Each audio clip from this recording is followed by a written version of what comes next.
Hello learners and welcome back to Pankaj की कक्षा। आप सभी का स्वागत है मेरी कक्षा में। तो आज के इस वीडियो में हम लोग principles and practice of management के यूनिट नंबर 1 का ये पार्ट 2 होने वाला है। पार्ट 1 में ऑलरेडी हम लोग ने क्लासिकल थ्योरीज ऑफ मैनेजमेंट के 2 पार्ट, जो तुम लोग का क्या है एडमिनिस्ट्रेटिव मैनेजमेंट जो हेनरी फेयल जी ने दिया था, 14 प्रिंसिपल्स, सब कुछ पढ़ लिया है। फिर हम लोग ने साइंटिफिक मैनेजमेंट FW टेलर ने जो दिया था वो कंप्लीट कर दिया है। फिर मैनेजमेंट क्या होता है, उसका इंपॉर्टेंस क्या है, वो हम लोग ने अच्छे से समझ लिया है। तो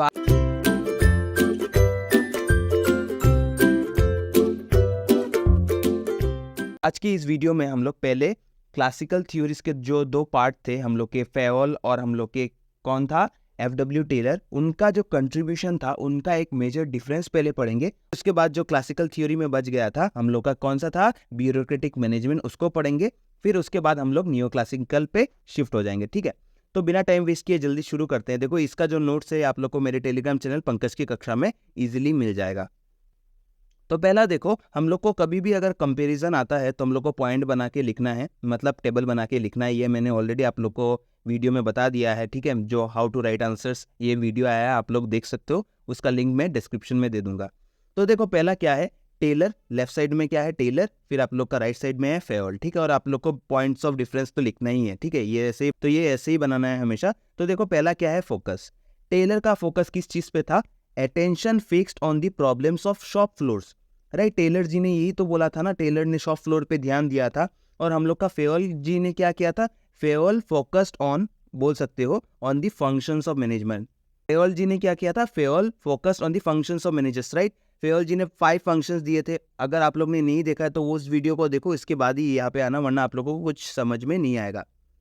तो उसके बाद देखो क्या है आप लोग का पर्सपेक्टिव क्या था, टेलर जी का पर्सपेक्टिव किस चीज पे था, टेलर जी का पर्सपेक्टिव था आप लोग का work from bottom of hierarchy then upwards. मतलब क्या है, देखो सिंपल वर्ड्स में अगर बोलो, टेलर जी का था कि वो जो हायरार्की होता है वो नीचे से ऊपर की तरफ जाएगा। ठीक है, और फेयोल जी का क्या था, concentrated on chief executive and worked downwards. मतलब उनका हायरार्की क्या है, ऊपर से नीचे जाना। फेयोल जी का क्या था, ऊपर से नीचे जाता है हायरार्की, और टेलर जी का था नीचे से ऊपर की तरफ। ठीक है, शॉप फ्लोर था, फ्लोर से ऊपर ही तो जाएंगे। राइट, ऐसे भी याद रख सकते हो। इसके बाद क्या है, देखो आप लोग का कंसर्न। कंसर्न में आप लोग को क्या लिखना है, देखो concern with the efficiency of workers. Taylor ji का किस चीज पे वर्क करते थे वो लोग, एफिशिएंसी ऑफ वर्कर्स में। राइट, लेकिन फेयोल जी किस चीज पे करते थे, देखो कंसर्न विथ मैनेजमेंट एफिशिएंसी। वो जो इंसान थे वो हमेशा क्या चीज पे वर्क करते थे, मैनेजमेंट के एफिशिएंसी के लिए वो वर्क करते थे।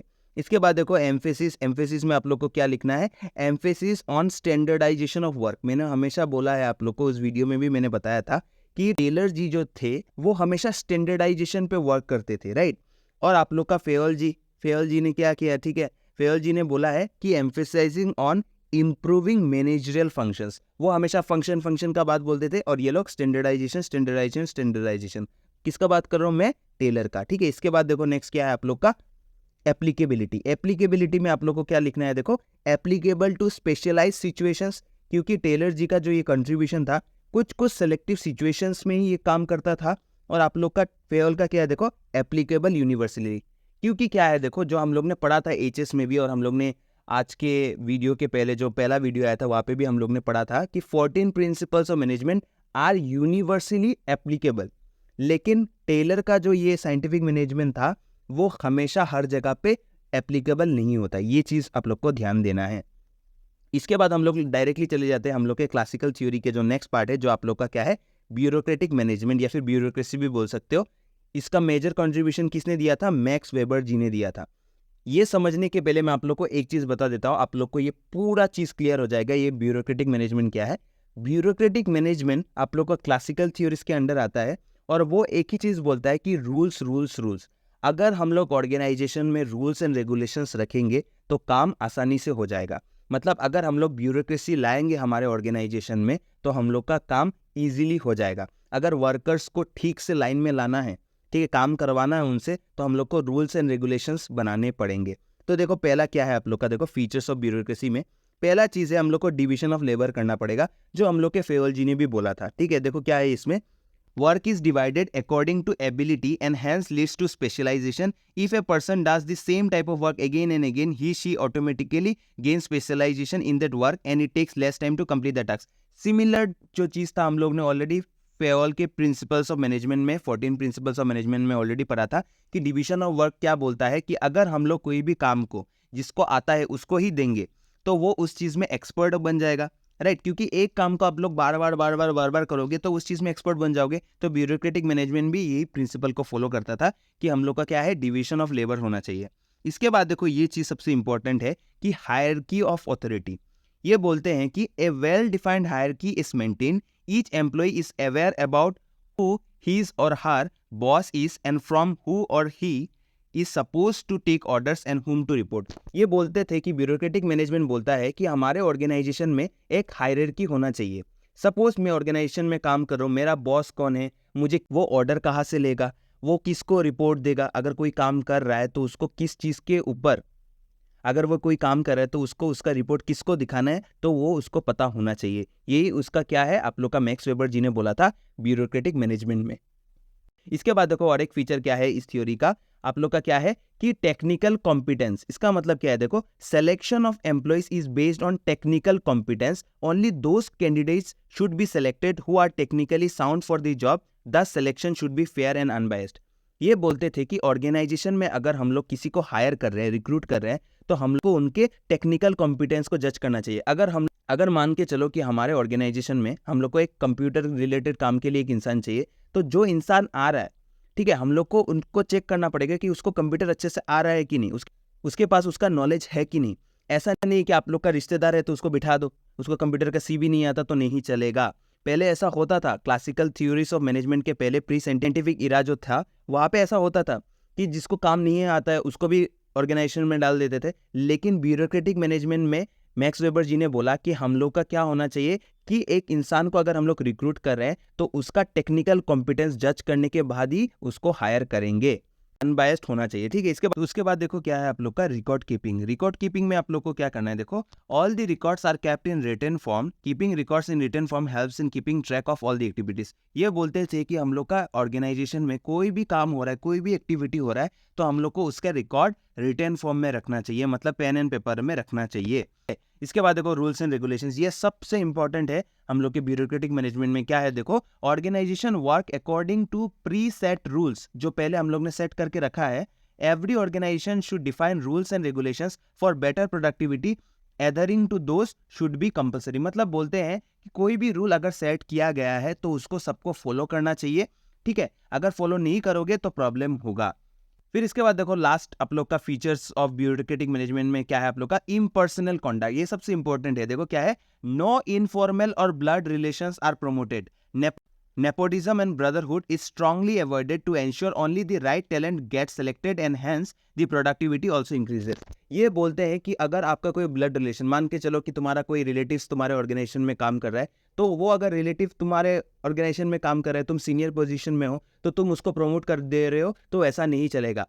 वो अपने स्किल के दम पे ही ऊपर जाएगा, कोई नेपोटिज्म नहीं चलेगा। जो बॉलीवुड में बोलते हैं ना लोग कि नेपोटिज्म चलता है, कि उसका बेटा ही जाके एक्टर बनता है, एक्टर का बेटा एक्टर ही बनता है, तो ऐसा नहीं चलेगा। तो तुमको अपने दम पे ही ऑर्गेनाइजेशन में ऊपर जाना पड़ेगा, मतलब प्रमोशन लेना पड़ेगा, ठीक है। इसके बाद देखो इसका कुछ मेरिट्स है। मेरिट्स क्या क्या है आप लोग देखो, पहला है आप लोग का प्रेडिक्टेबल। ऑफ कोर्स देखो रूल्स एंड रेगुलेशंस डिफाइन किए गए हैं तो वो प्रेडिक्टेबल हो ही जाएगा, राइट। देखो क्या है, since the rules are clearly defined the employees behaviour is predictable, making the management process easier to implement. अगर हमको पता है, हम लोग ने रूल्स बना दिया है कि सबको मान के चलो कि 10 आउटपुट बनाना है, तो हमको एक चीज़ तो पता चल गया कि अगर 10 लोग हैं तो 100 आउटपुट बनेगा ही बनेगा, राइट। प्रेडिक्टेबल हो जाता है ना ब्यूरोक्रेटिक मैनेजमेंट में। इसके बाद देखो स्पेशलाइजेशन, मैंने ऑलरेडी बोल दिया, ये बार बार मैं फिर से एक्सप्लेन नहीं करूंगा। ब्यूरोक्रेटिक मैनेजमेंट में क्या होता है आप लोग का, स्पेशलाइजेशन होता है। जो हम लोग ने डिवीजन ऑफ लेबर या फिर हम लोग का डिवीजन ऑफ वर्क या डिवीजन ऑफ लेबर हम लोग ने पढ़ा था, वही है। देखो क्या लिखा है, division of work leads to specialisation of labour as all employees know what they are suppose to do, right. इसके बाद देखो स्ट्रक्चर, हम लोग के ऑर्गेनाइजेशन में एक स्ट्रक्चर होगा जो हायरार्की मैंने बोला था। देखो क्या है, a well defined hierarchy gives structure to the organisation. Every employee is aware that who his or her boss is, यहाँ पे बॉस मिसिंग है, बॉस और हर सबऑर्डिनेट इज, मतलब तुम्हारा जूनियर कौन है, तुम्हारे नीचे कौन काम कर रहा है, तुम्हारे ऊपर कौन काम कर रहा है, ये तुमको पता चल जाता है ब्यूरोक्रेटिक मैनेजमेंट में। इसके बाद देखो नेक्स्ट मेरिट क्या है आप लोग का, रेशनैलिटी। रेशनैलिटी क्या बोलता है देखो, as impersonal conduct is promoted, ठीक है, it leads to rational decision making, decision is based on facts and logics rather than emotions and gut feeling. ये बोलते हैं कि जब हम लोग रैशनल होके सोच रहे हैं, राइट, यहाँ पे कोई बायसनेस नहीं हो रहा है, सब अपनी स्किल्स के हिसाब से प्रमोशन ले रहे हैं, जिसको काम आता है वही प्रमोशन ले रहा है, तो इससे क्या होता है, हमारा जो डिसीजन मेकिंग होता है वो फैक्ट्स और लॉजिक के साथ चलता है। क्योंकि यहाँ पे हम लोग ने और एक चीज़ पढ़ा था कि हम लोग हर एक ट्रांजेक्शन को रिकॉर्ड करते हैं, राइट, ब्यूरोक्रेटिक मैनेजमेंट में रूल्स एंड रेगुलेशंस होता है, तो इससे क्या होता है, हम लोग इमोशंस के साथ नहीं खेल रहे, ठीक है। हम लोग का जितना भी क्लासिकल थ्योरीज है ना, वहाँ पे एक चीज़ कॉमन है, मैंने क्या बोला था कि वो लोग इंसान को एज ए मशीन सोचते हैं, राइट, वो इंसान को एज ए मशीन सोचते हैं कि उनको काम कराना है तो कुछ बेनिफिट्स दे दो, इकोनॉमिक बेनिफिट्स दे दो, तो वो लोग गधे की तरह काम करते ही रहेंगे, राइट। यही चीज़ हम लोग का क्या था, ब्यूरोक्रेटिक मैनेजमेंट, ठीक है। देखो कुछ डिमेरिट्स से क्या है, पहला देखो there is too much paper work. मैंने बोला था हम लोग हर एक ट्रांजेक्शन को रिकॉर्ड करेंगे, तो इसका मतलब क्या है, बहुत सारा पेपर वर्क जम जाएगा। इसके बाद देखो excessive rules and regulations make it difficult for the employees to be creative and innovative. Exactly, अगर इतना रूल्स एंड रेगुलेशंस होगा तो कोई इंसान आउट ऑफ द बॉक्स कैसे सोचेगा, क्रिएटिव वे से कैसे सोचेगा, या फिर इनोवेशन कैसे लाएगा ऑर्गेनाइजेशन में, ये इम्पॉसिबल हो जाएगा। इसके बाद देखो क्या है, employees become so used to the routines that they resist new ideas and hence promote rigidity. ये बोलते हैं कि एम्प्लॉइज हर दिन एक घिसा पीटा काम करते करते करते करते इतना हो जाते हैं, वो लोग इतना फेडअप हो जाते हैं कि उनको नया कुछ करना ही नहीं है, राइट। वो लोग क्या हो जाते हैं, रिजिड हो जाते हैं, फिक्स्ड हो जाते हैं, ठीक है। तो यहाँ पे हम लोग का ब्यूरोक्रेटिक मैनेजमेंट क्लियर हो जाता है, मतलब हम लोग ने क्लासिकल थ्योरीज को पूरा अच्छे से डिटेल वे में पढ़ लिया है। इसके बाद हम लोग डायरेक्टली चले जाते हैं नियो क्लासिकल थ्योरी में। देखो जैसे मैंने क्लासिकल थ्योरी समझाने के पहले कुछ लाइंस बोला था, सिमिलरली मैं नियो क्लासिकल समझाने के पहले आप लोग को बोलूंगा।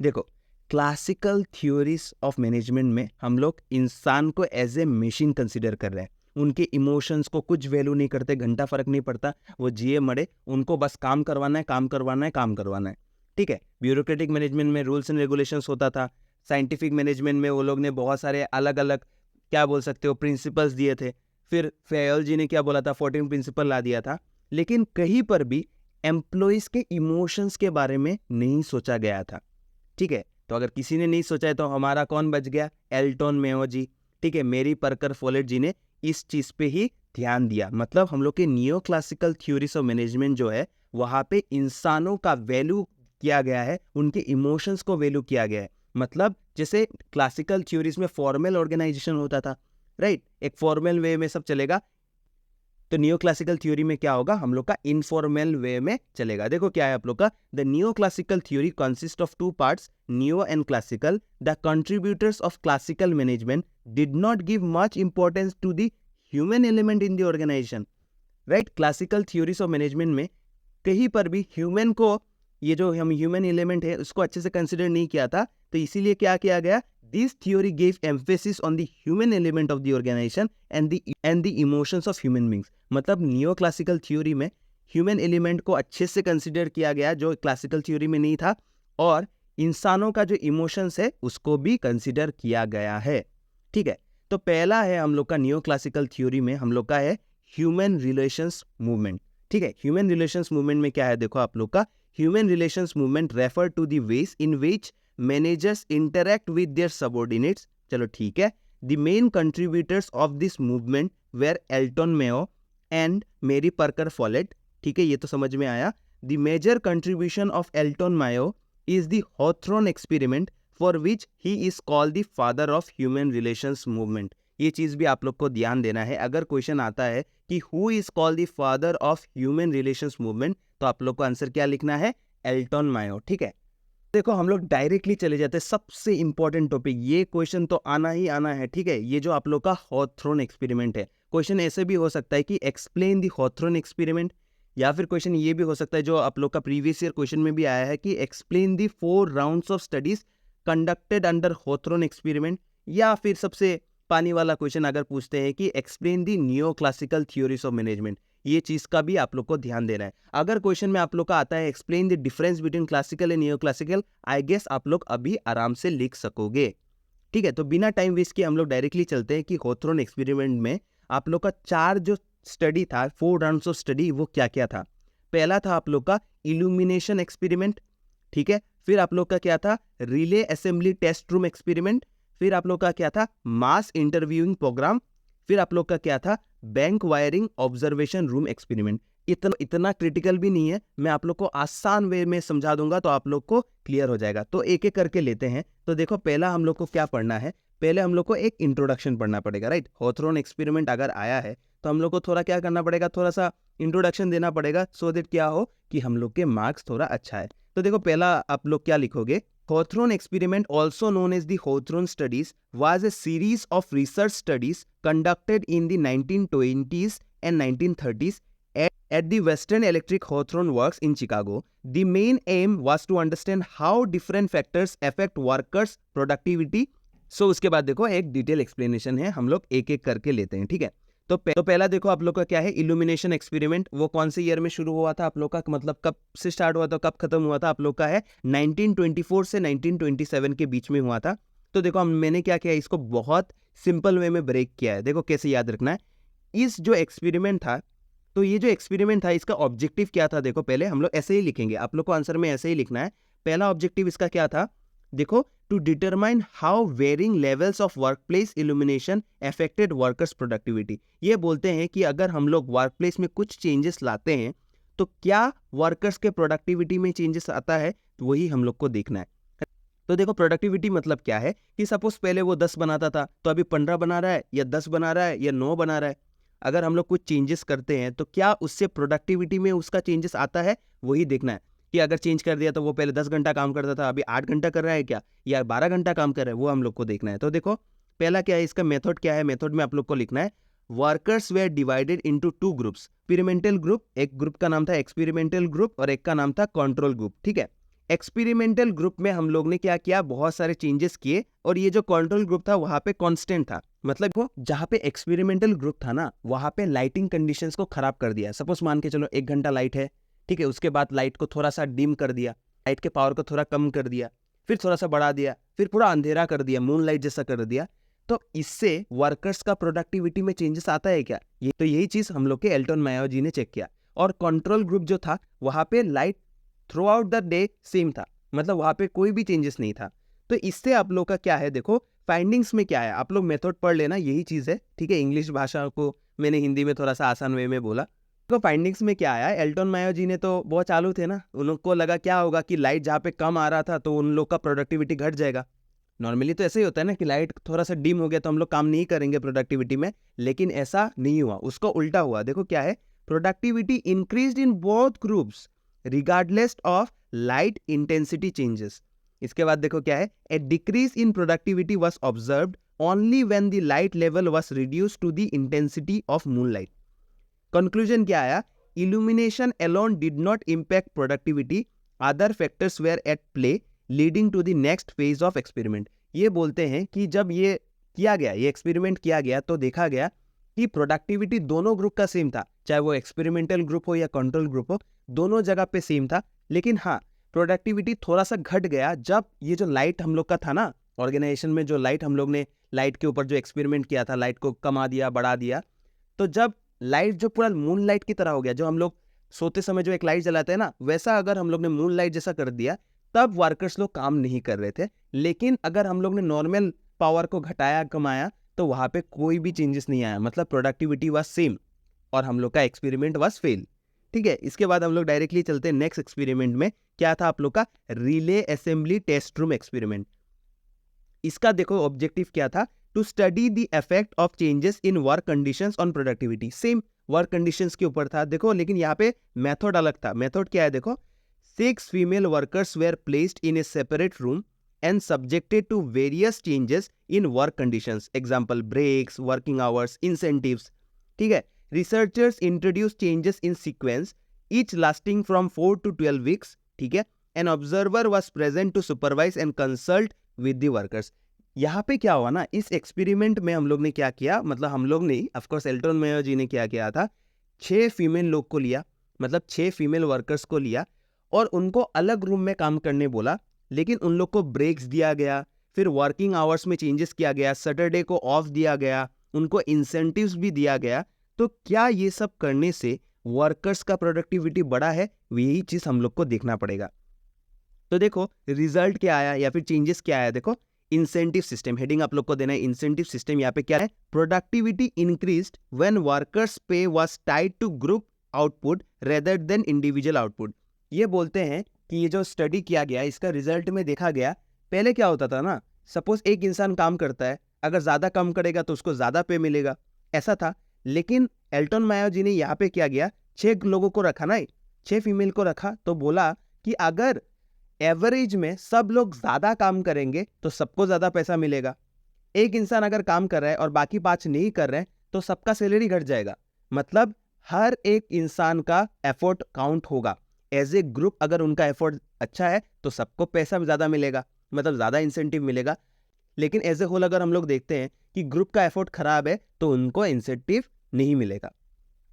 ठीक है, ये चीज था। फिर देखो रेस्ट पीरियड, रेस्ट पीरियड में क्या था, introducing and adjusting rest periods led to increase productivity with optimal results when breaks were balanced. ये बोलते थे कि एल्टन मायो जी ने ये एक्सपेरिमेंट किया, उन्होंने क्या किया कि ऑर्गेनाइजेशन में ज्यादा ब्रेक्स देने लगे, कि मान के चलो 2 घंटा काम किया तो थोड़ा सा ब्रेक दे दिया, तो इससे क्या हुआ, वर्कर्स का प्रोडक्टिविटी बढ़ गया।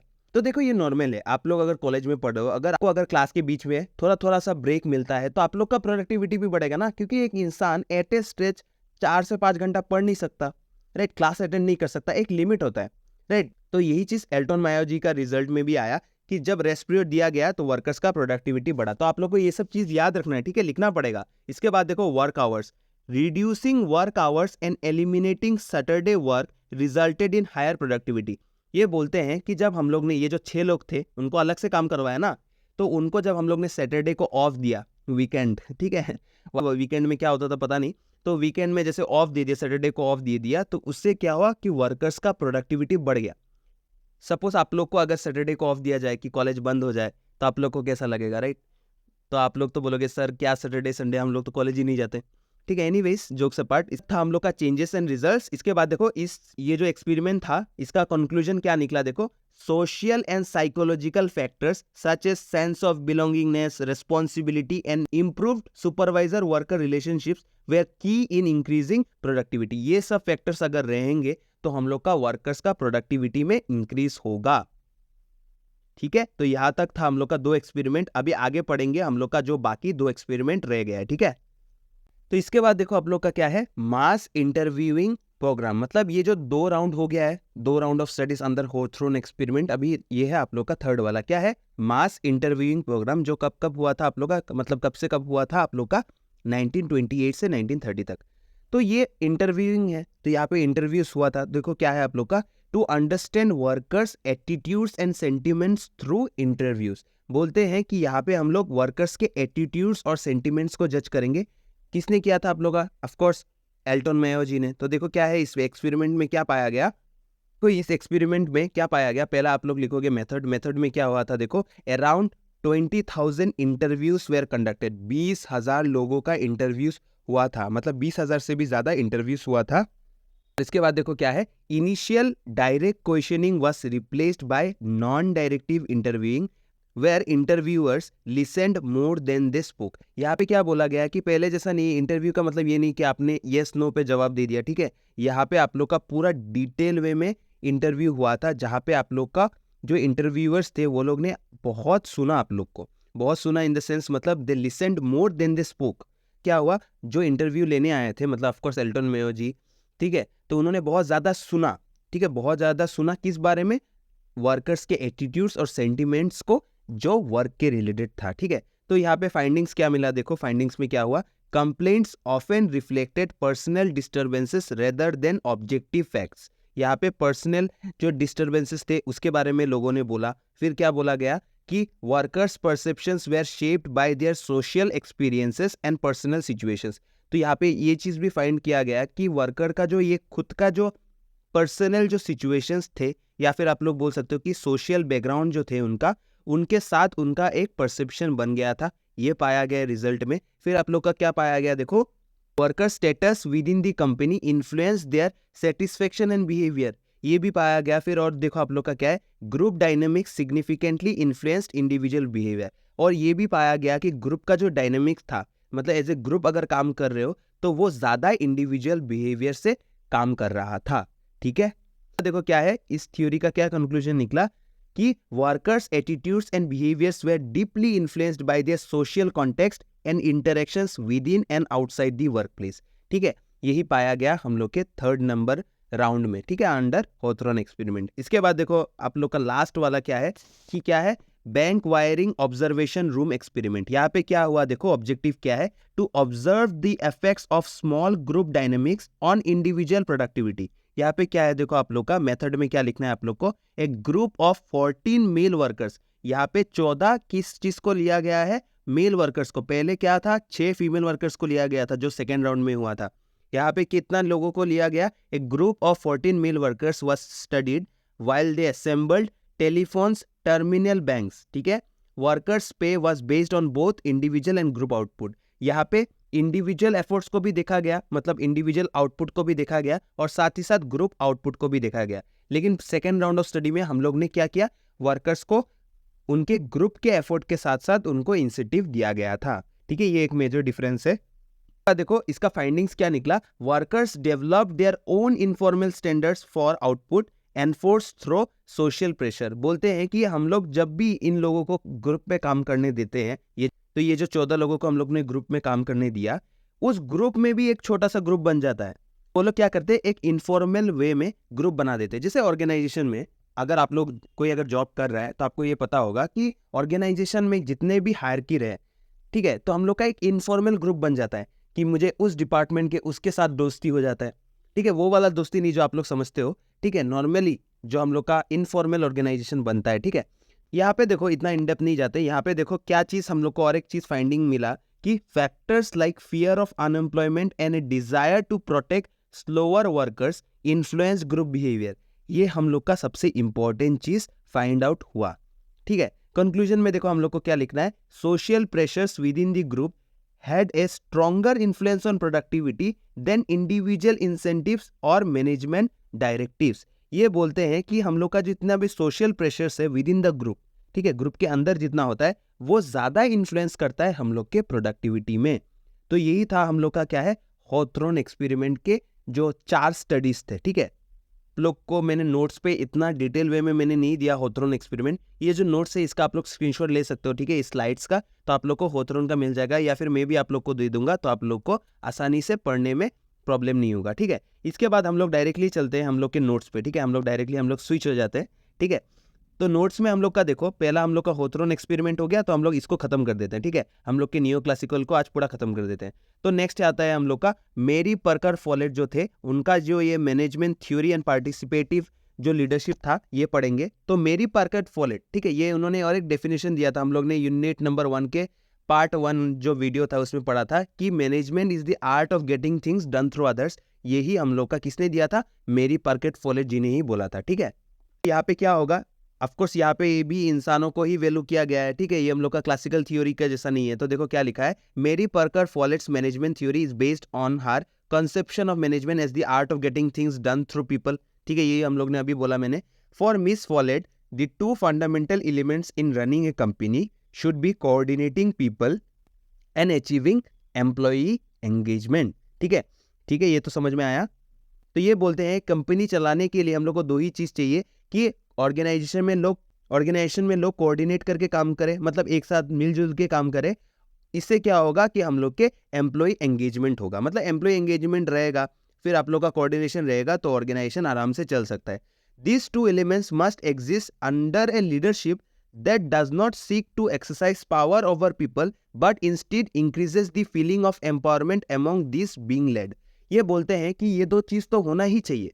ठीक है, और साथ ही साथ एक अच्छा लीडरशिप प्रोग्राम होना चाहिए, मतलब एक अच्छा लीडर होना चाहिए जो अपना पावर ना थोपे। ठीक है, लीडर में क्या होता है कि वो अपना मनमानी करता है, ऐसा नहीं होना चाहिए। एक लीडर के अंदर वैसा पोटेंशियल होना चाहिए कि ऑर्गेनाइजेशन में लोग अच्छे से काम करें।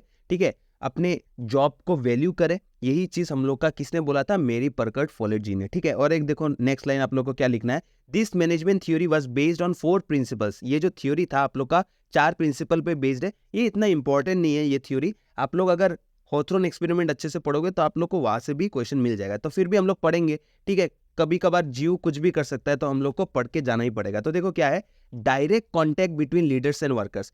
ये जो थ्योरी है इसका मेन प्रिंसिपल क्या है, पहला प्रिंसिपल क्या है आप लोग का, यहाँ पे लीडर्स और वर्कर्स के बीच में एक डायरेक्ट कॉन्टेक्ट होता है। ये चीज आप लोग को ध्यान देना, जो मैंने ऑलरेडी आप लोग को थोड़ा देर पहले ही बोला था, एक अच्छा लीडर होना चाहिए, राइट, सो दैट वर्कर्स उनके अंडर काम करने में उनको अच्छा लगे। ठीक है, तो इससे क्या होता है कि एक डायरेक्ट कॉन्टेक्ट रहता है, पहला प्रिंसिपल।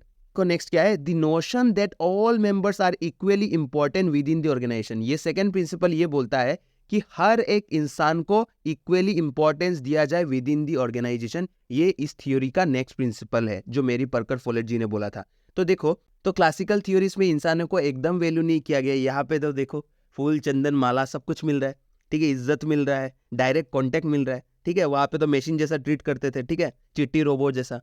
तो देखो उसके बाद क्या है आप लोग का, the stimulation of the concept of team work. यहाँ पे टीम वर्क पे बहुत जोर दिया गया इस थ्योरी में। फिर इसके बाद देखो क्या है, the constant coordination ensures the guiding principles of the organisation never cease to apply. ये बोलते हैं कि ऑर्गेनाइजेशन में कोऑर्डिनेशन होना चाहिए। देखो इस थ्योरी को आपको याद करने के लिए 4-5 वर्ड आप लोग घोल के पी जाओ, कोऑर्डिनेशन, लीडरशिप, टीम वर्क। ये अगर आप लोग पढ़ लोगे तो आप लोग को आराम से ये थ्योरी याद रह जाएगा, ठीक है। इसके बाद देखो लास्ट पैराग्राफ है, यहाँ पे हम लोग वीडियो को खत्म कर देंगे। तो देखो क्या है, this theory of administration developed by Follett was the origin of the business practice known today as participative leadership. अगर क्वेश्चन में पार्टिसिपेटिव लीडरशिप आता है तो आप लोग ये भी लिख सकते हो, which can be defined as the search for the engagement of the members of an organisation through democratic decision making and problem solving actions in an environment of team work. ठीक है, ये ऐसे ही मैंने एक कंक्लूजन वाला line दिया है, इतना इंपॉर्टेंट नहीं है। इस थ्योरी में आप लोग को एक इंट्रोडक्शन लिखना है, ठीक है, और उसका 4 प्रिंसिपल लिखना है। अगर में आप लोग का नियो क्लासिकल थ्योरीज आता है तो पहले आप लोग का ह्यूमन रिलेशन अप्रोच जो हॉथरन एक्सपेरिमेंट है ये लिखना है। फिर आप लोग का मेरी परकर फोलेट जी का पार्टिसिपेटिव लीडरशिप लिखना है। आई होप आप लोग को क्लियर हो गया है। नेक्स्ट वीडियो में हम लोग मॉडर्न थ्योरीज ऑफ मैनेजमेंट पढ़ेंगे, ठीक है, और उसका जो कंट्रीब्यूशन है, जो 2-3 टॉपिक है आप लोग के सिलेबस में, उसको कवर करेंगे। तो तब तक के लिए आप लोग अपना ध्यान रखें। तो जल्दी मिलते हैं नेक्स्ट कक्षा में, और आप लोग को एक ही चीज मैं मांगूंगा कि आप लोग इस वीडियो को बहुत ज्यादा शेयर करें, सो दैट कोई भी स्टूडेंट जिसको इस यूनिट में प्रॉब्लम हो रहा है तो वो आसानी से इस चीज को समझ जाए। ठीक है, धन्यवाद।